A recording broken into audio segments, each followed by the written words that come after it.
Hello, everybody. Dave Neal here, stand-up comic host of Bachelor Nation News. In this video, we've got Aaron Clancy's sort of ongoing drama that's existing in the world off the show, which was the different women he was dating before and after Paradise, called out by Genevieve, and also by Reality Steve. Now, on Reality Steve's podcast today, he mentions a third woman that comes forward. Now, nothing illegal happened here, guys, so it's not like one of those stories here. Third woman comes forward. Just third woman that he has dated comes to Reality Steve to discuss the shenanigans, to share receipts, to discuss how they all felt played or duped or whatever. Which, look, I mean, I'm not here making any excuses for Aaron, but this is just one of those ticky-tack stories. It's not one of those, hey, go cancel somebody. It's just, all right, this is what happened. We're barrel scraping, and we're going to discuss it.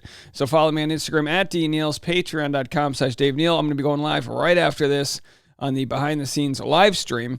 So we made a few different stories. Jen said creating drama from nothing, which is what she said Aaron was doing, at someone else's expense, who actually has a heart, isn't playing a game, shouldn't be praised.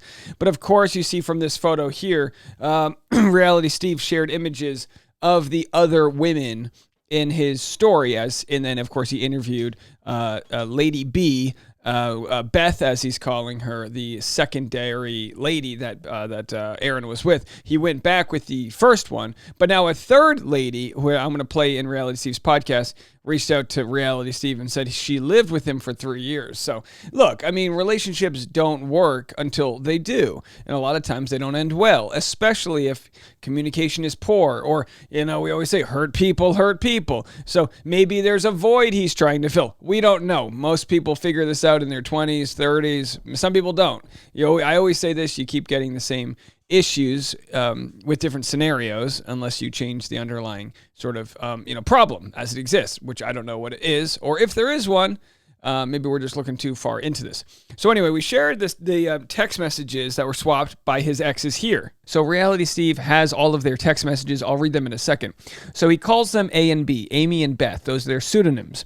Beth reached out to Reality Steve after he ran his story last week. He had a FaceTime conversation with her yesterday. She started seeing Aaron in September of last year, right when last season of Paradise was airing. They dated through September through around November when they broke it off. January of this year, they rekindled and started dating again, but this time more serious. Okay, so, and of course, he says that relationship ended at a certain time. She disagrees.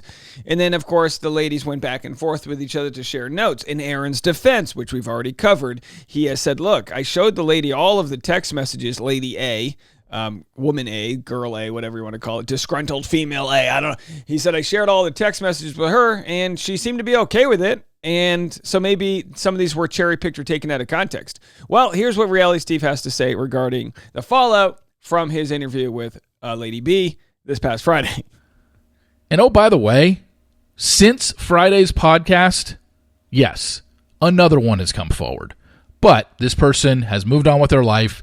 They're not coming on the podcast. I'm not even going to bring it up in a story, but I will say that this person lived with Aaron for 3 years.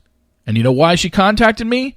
Because she wanted to get in touch with Beth. Can you imagine? And then he wouldn't do the dishes. She lived with him for 3 years. He barely put the seat down. He was getting pubes all over the place, and he didn't pluck his eyebrows. This guy, toenails.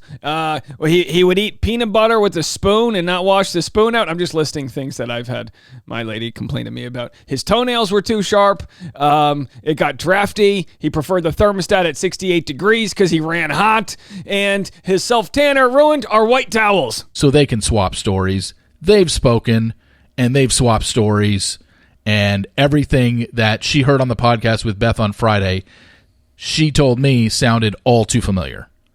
She lived with the guy for 3 years. This was 2015 to 2019, I believe. When the Wi-Fi went out, he wouldn't reset the router. He would just do a hotspot from his phone. I mean, this guy is the worst. It was 2016 to 2020. Either way. So her and Beth have now been in contact and talking about things. And he also would eat all those Hershey's Kisses, but he would leave all the tinfoil wrappings in his pocket, so when we did laundry, they would go everywhere. But she's not going to come on. Like I said, this is over. What I'm just saying is yet more coming forward to talk about the guy's behavior. He wanted the TV at a 22 volume. I preferred it at a 16 volume. I tried to negotiate to get it at a 19, but he wouldn't go below a 21. And he should just quit while he's behind and just... He liked to watch it with the subtitles on in Portuguese because he used to bang a chick from the Azores. Not say a word anymore because there's no point. And he's lucky he's even gotten off with just this because the woman who lived with him for 3 years could ruin him. He would only have sex in front of a mirror. So let's just leave it at that. I appreciate you all who listened and who commented and gave your thoughts, and appreciated Beth. Not only how Beth was so forthright in her story, but how she treated Genevieve and the fact that she was looking out for her. He couldn't come unless he was listening to the new album from Taylor Swift. Okay, so anyway, the women are enjoying their conversations about how they were wronged by a man who maybe don't go for guys that are over 6'2". Maybe that's the problem. Maybe you need a nice 5'11" guy out there who knows his place in society. I don't know, folks. I don't know. But we went through some TikToks. Here's a funny one. This has nothing to do with Aaron's behavior. This is when Katie called him the wrong name. Remember this? It's easier for you to fall in love with whoever you did, and I don't know how it ended, but I'm always going to be in your corner. Thank you. Thanks, Thomas.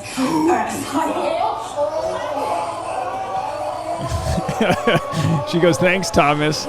And then everyone's laughing. Hey, honest mistake. You have 30 boyfriends. She called Thomas Aaron. Whatever, no big deal.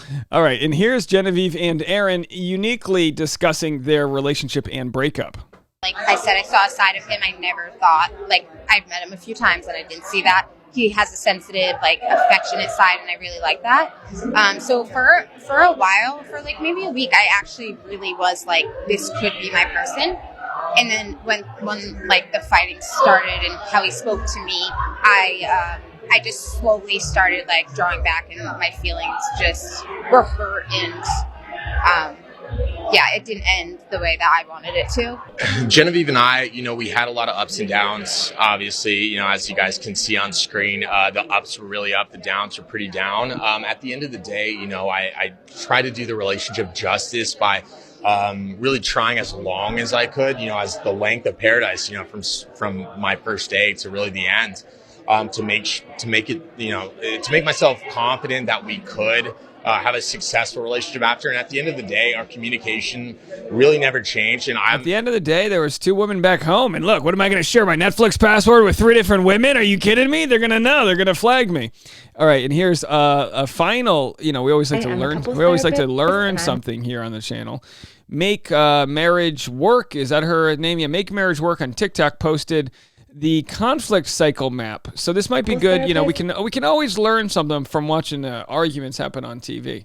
And I'm going to break down the conflict that happened between Aaron and Genevieve on Bachelor in Paradise this week, because it was intense. All right, this is a conflict cycle map. It's what we are going to use to track their conflict cycle, and I'm going to get out of the way so you can screenshot it. And okay, here's what the conflict cycle map says for those listening on the podcast Bachelor Rush Hour, which we release every afternoon. Number 1, a raw spot or insecurity is hit. Number 2, which of course bring new people to the beach, going on different dates. Of course, that's going to happen. Number 2, our body responds with panic and alarm. I always call that a limbic system flare. Number 3, our mind begins to sort through negative possibilities. That's like ruminating, expecting the worst. And then 2 things happen. 4A, we move away from our partner and shut down, which I think is kind of like a counterdependency. Or 4B, we move aggressively towards our partner and attack. Very interesting. And I guess you could probably do both. You could probably move away and then attack. Pull it out next time you have an argument with your partner and track your own conflict cycle. Now let's walk through it. Number 1, a raw spot or insecurity is hit. Genevieve was the first one to get hurt. She felt like Aaron was prioritizing other people over the relationship, and that was painful to her. When this really started escalating, though, was when Genevieve's hurt triggered Aaron's insecurity. So he felt very attacked and like he was doing something really wrong, and he got very triggered. That brings us to step 2, which is our body responds with alarm and panic. And you can see this in their facial expressions really clearly. Aaron's alarm and panic looked a little more sneering, a little more angry, he got louder. Genevieve's alarm and panic looked a little more confused, kind of glazed over, and she started kind of shutting down. On to step 3, our mind begins to sort through negative possibilities. So we can't read their minds, but they do give us hints as to what the negative thoughts are going on in their mind. Aaron shares things like, this feels horrible, it makes me feel like I'm failing, I feel like I can't do anything right, you're always criticizing me, you're always telling me I'm not good enough. All of that starts flooding in for him. Genevieve's negative thoughts are more like, I have feelings, you don't care about my feelings, you don't understand me, this isn't working. A lot of panic, negative thoughts there. So step 4 is we either move away from our partner and shut down, that's Genevieve, or move aggressively towards our partner and attack, Aaron. All right, so there it is, folks. And by the way, I really love the way this is broken down by @MakeMarriageWork on TikTok. And by the way, she's got very trustworthy eyebrows here, so you know she knows what she's talking about. A very Northern European, and that's a callback. She doesn't. I'm not going to pretend to know where she's from. That's my expertise. Yeah, she's got 23% Irish. Either way, good work there by Make Marriage Work. Yeah, this TikTok account should for sure continue to follow Bachelor content. What a great way to discuss our own issues with therapy and by using Bachelor as sort of a talking point. That's what we do here, folks. All right, so anyway, that's the story. If there's any other breaking news, we'll break it. Otherwise, barrel scraping season continues. I'll be live on Patreon right after this. Link in the comment section if you want to donate to our Single Mom of the Day. I've got 3 spots left if there's any single moms out there that want us to promote your Amazon wish list for Christmas. Everyone's been so charitable in their donations, so I really appreciate you all very much. You're making people's lives change with simple, generous donations. All right, folks, we'll see you after this.